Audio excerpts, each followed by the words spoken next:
if we run to that which is easy, odds on is it's not going to have a major impact, but for a small amount of time, we'll feel like we're being, productive. When really, if I was to come into your business and start prioritizing, you probably wouldn't be doing half the shit you're doing right now. That's the truth. How old are you going to be before you start to experience life like you want it? I want to tell you right now, whether you like it or not, there is a better way to do business.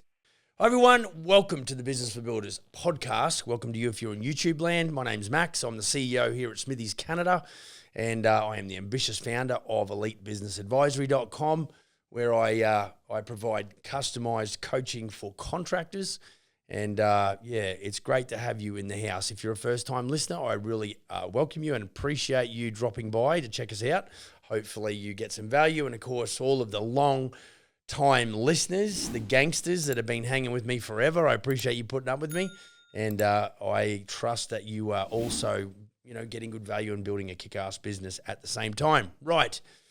So we're into December, well and truly. And it's been about leadership, and I talked about this last week. I think it's a great time to be, having your head in the game as far as planning goes as well. I think it's very pertinent. We're coming into a new quarter. We're coming into a new year. It's a great time to look over your shoulder and go, what do I do well and what do I do not so well?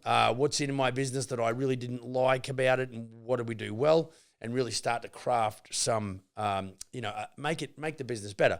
Simon Sinek talks about the business, business is an infinite game. So it doesn't have a start and a stop and a specific set of rules and all that sort of stuff. And, I think if you've had a cracking year, that's great. Maybe next year you can one-up yourself.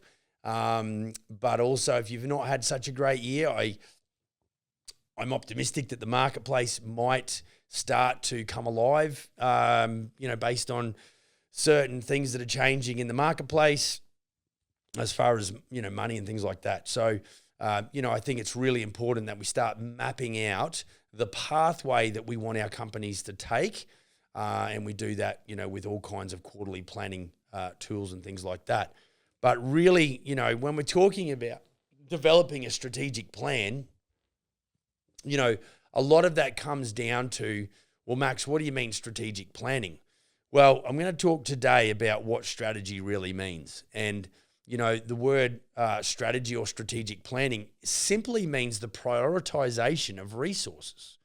So, it's about deciding, what's most important, what needs to be done first, where do we need to allocate the resource. In business, this just means prioritizing your resources such as time, money, and team, okay? That's pretty much it. How much time do I invest there? Where am I putting humans, and how much money am I throwing behind it to make it happen? So what we want to do is focused on what matters most, not everything. For me, the constant and the ongoing challenge is the fact that I've got, 3 companies involved in the construction industry, but they've all got clients demanding something of me. And so, it's very much it's definitely critical that I make sure that I make every day during the week count, and then I get done. I start with what matters the most, because if I just look at, everything that needs to be doing or needs to be done, odds on is I'm going to get overwhelmed. Okay. And then what happens is you get the paralysis of analysis. So, keep that in mind. Who said this? This was an Alex Hormozy quote. I think he said, avoid all the stuff that kills your business fastest. And he said, usually the harder problems to solve is where you want to go to first. So, I think sometimes we don't avoid the things that are killing our business because we don't want to go and solve the hard problems, and I've seen this just, in the last couple of weeks or months, where you've heard me talk about businesses operate off the back of good systems, and good systems are operated by great humans. Okay. Now, if you've got 9 or 10 departments, give or take, within your business, everything from marketing through sales, operations, recruiting and onboarding, and then, training and personal development, all these kinds of departments within your business, they all need systems. And more so, what constitutes a system is some documentation, whether it's hard copy or cloud-based, and it's, got to be accessible by the team. But the challenge that I've seen is that, it's very difficult. So I'm on, to develop the systems. Everyone's busy meeting clients, doing marketing, doing quotes, building stuff, And so, I'm in a bit of a mission at the moment to try and circumvent some of that challenge as it relates to documenting systems. And so, that is because that is a massive, hard problem to solve. It's easy for me to go, this is how we design systems. And it isn't that hard. I think the design part is the easy part, building the systems, documenting the systems, creating a library of systems, making the systems accessible. So when you deploy them across your organization, where good systems go to die? Shelves. A lot of us will probably go and say, and I've got my fair share of systems in folders, but shelves are where good systems go to die because nobody cracks the book open and has a look at the system because it's not convenient. And so the friction, the user interface is high friction and it's not doable. And so that is a hard task. Now, when you think about it, a good business is a byproduct of great systems and great humans. So if we have great systems and great humans, odds on is we're highly likely going to arrive having a business that we're very proud of. But it's a hard problem to solve for all of the reasons outlined above. And so, what I've thought about is how do I help my clients? How do I help my franchised operators? Right, we've got to get better systems. And so, you'll know what's in your business that's a hard problem to solve, that if you solved it, your business would be way better off. That's what I'm talking about. Strategy is just the prioritization of resources. Predominantly, that's where it happens. Okay, so why prioritization is key in construction? Well, construction businesses have limited resources. Odds on is if you had unlimited cash, you probably wouldn't be listening to this podcast right now. So I appreciate you chiming in. And really it comes down to those three things. It's time, team, and money. Time, you've only got so many hours in a day. Cash, the budgets are tight. Every dollar's got to count. You got to get maximum ROI. And of course, team or people in your business, they've got limits as well. They're not a robot. Okay, we like to try and push our humans like they are machines, but unfortunately they are not. So without prioritization, our resources can tend to get a little wasted on low value tasks or projects. So, again, if we run to that which is easy, odds on is it's not going to have a major impact, but for a small amount of time, we'll feel like we're being, productive. When really, if I was to come into your business and start prioritizing, you probably wouldn't be doing half the shit you're doing right now. That's the truth. Okay, you feel busy, but you aren't productive. People say to me, oh, Max, you're so busy. And I'm like, I don't want to be just busy. I want to be productive. We have to be. If we're just running around burning daylight and we are convincing ourselves that we're being effective, then that's cute for 5 minutes until your accountant gives you your profit and loss and rolls out your balance sheet, and neither are really, shining the light on how much of a gangster business person that you are. So don't kid yourself, folks. If you're quoting on small jobs, because now, this is a bit of a tricky one.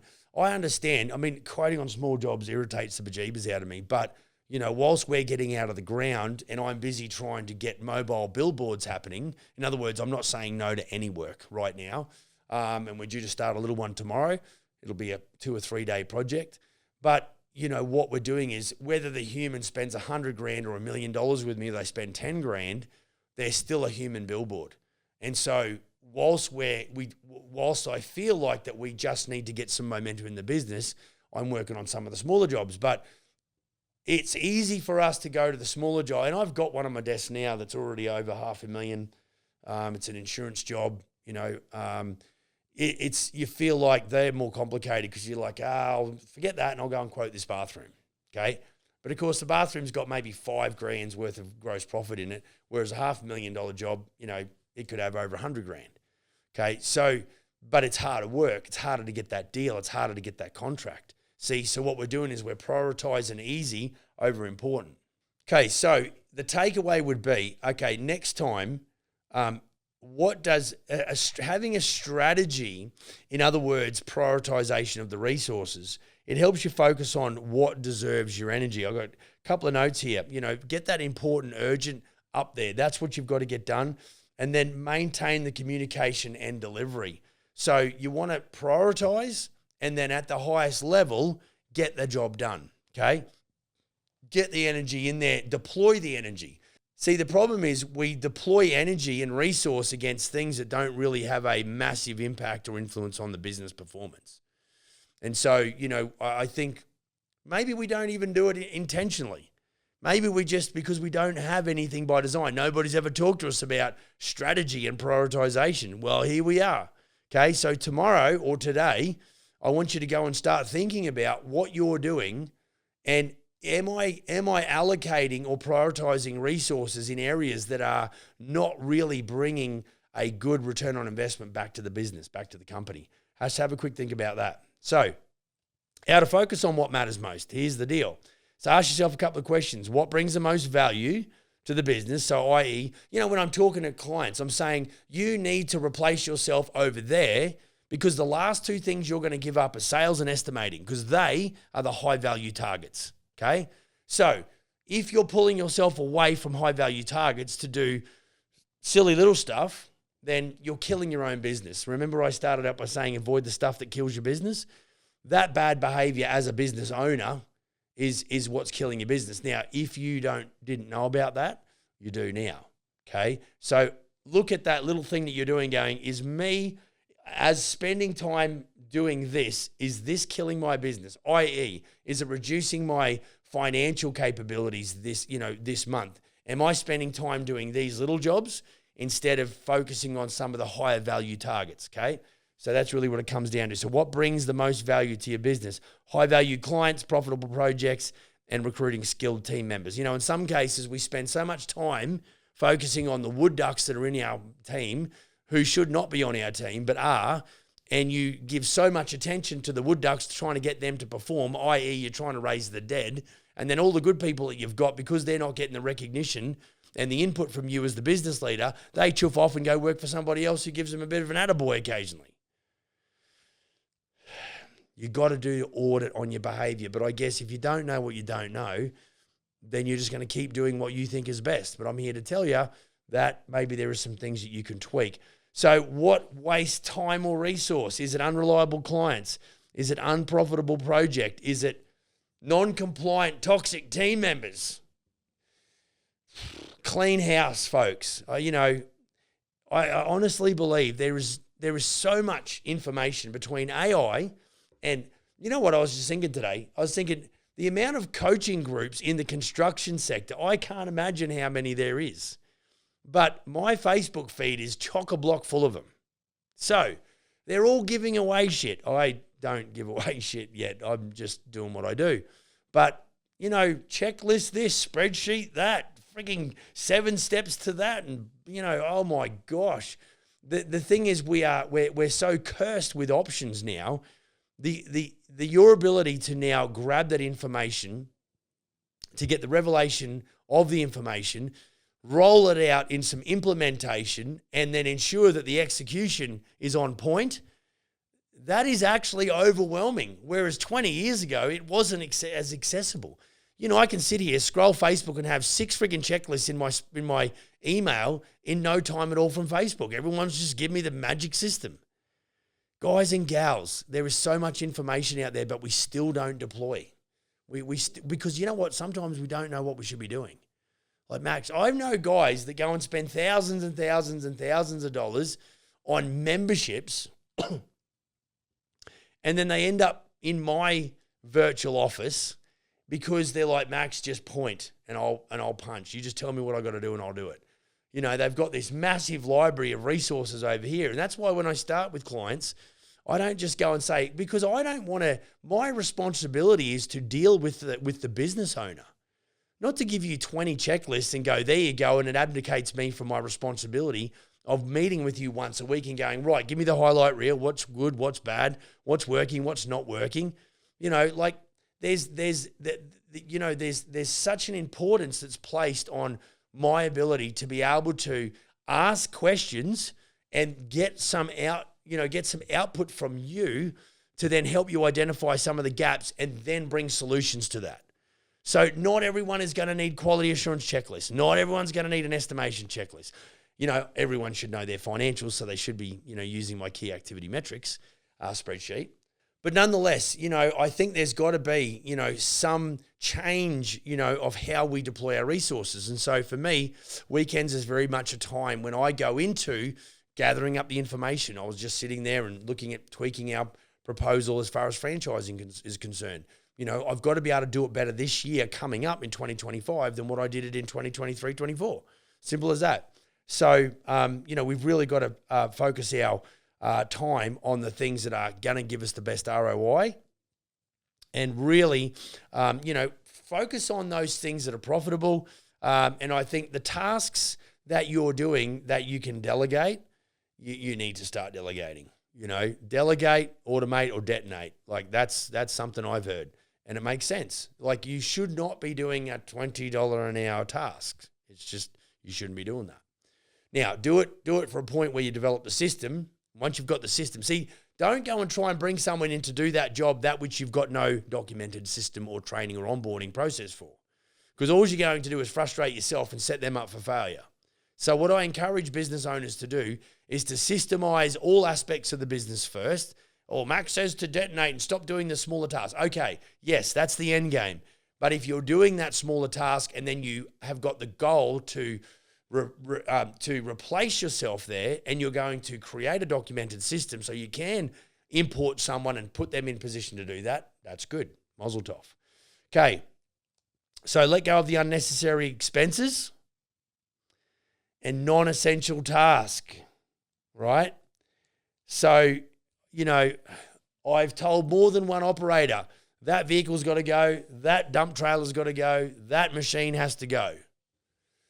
Because they're over their eyeballs in bad debt and creditors are coming, and yet they've got that machine they use 10 hours a month. Got to go. Get rid of it.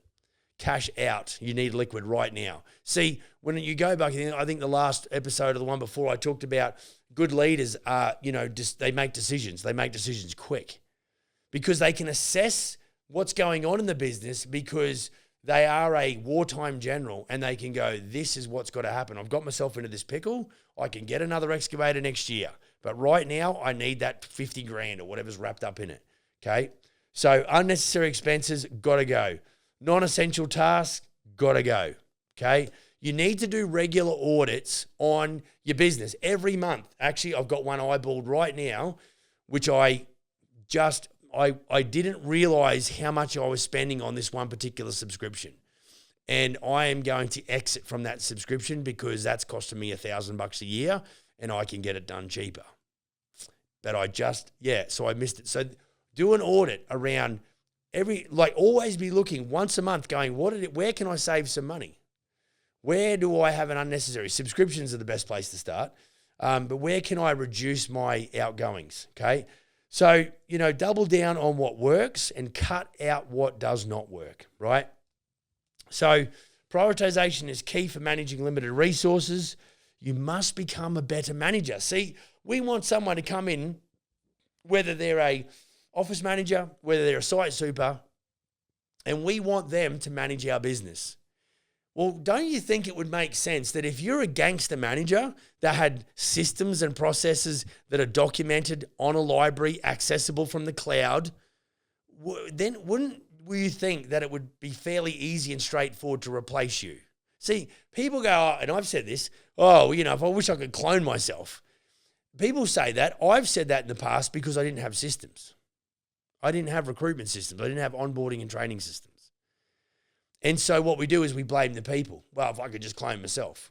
No, you're the knucklehead, just like me, that didn't know how to qualify. We don't know how to simulate stress. We don't understand the principles around psychometric profiling. And that's why we ended up with, and then we for some reason, we just probably hire the first person who comes along out of desperation. And then we wonder why.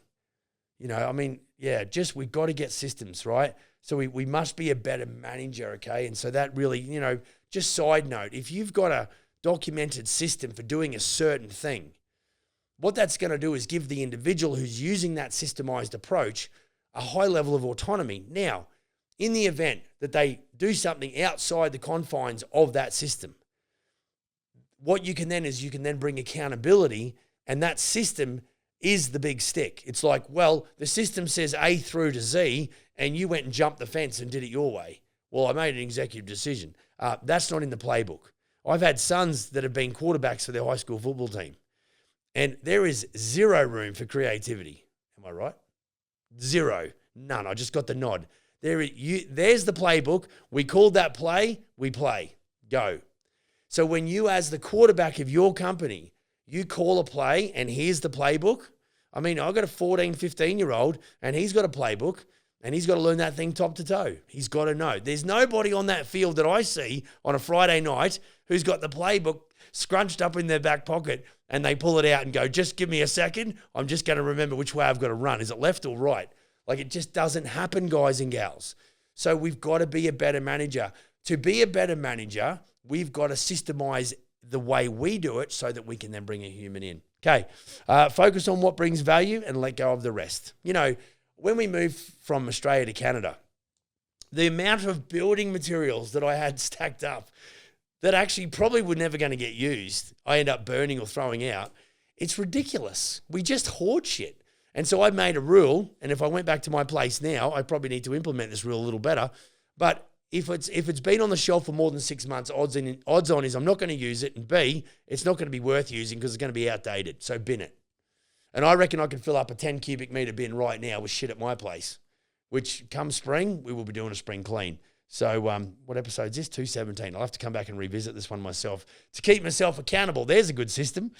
Okay, ask yourself, are your resources aligned with what matters most? Are you deploying time, team, and money in the areas that matter most? If not, it's time to adjust your strategy. See, you've got a strategy by default, not a strategy by design. So if strategy is just prioritization of resources, you need to sit back, a part of your now improved leadership based on the last 2 episodes. And if you didn't catch those, whiz back and have a listen. And now you need to put your thinking cap on and go, right, I am going to implement some semblance of strategy, which Max just says is a prioritization of resources. And I'm going to look at my time, and I'm going to look at my team's time and the team and the money I'm investing, and I am going to develop a strategy around that based off of prioritization. First things first, get them done. Go and give time, money, and resource to those things that are going to repay the business at the highest level. We want the highest dividend. Now, remember, you've got to go and solve the hardest problems first. That's probably where your biggest impact or biggest ROI or return on investment is going to be. So have a think about that. If you've got any questions, hit me up on email, max@elitebusinessadvisory.com. Like and subscribe, hit the bell. There's one of these drops every week. Get across to Business for Builders VIP. I answer the questions, all 3 of them, and I'll let you in. And if you're a good sort, I think there's some good stuff happening over there. And, of course, get across to elitebusinessadvisory.com, hit the book a consultation, grab 30 minutes with me, and we can figure out what we can do to improve your business from a custom standpoint. Other than that, have a great Christmas. Go build a kick-ass business, and I will see you on the next episode. Cheers.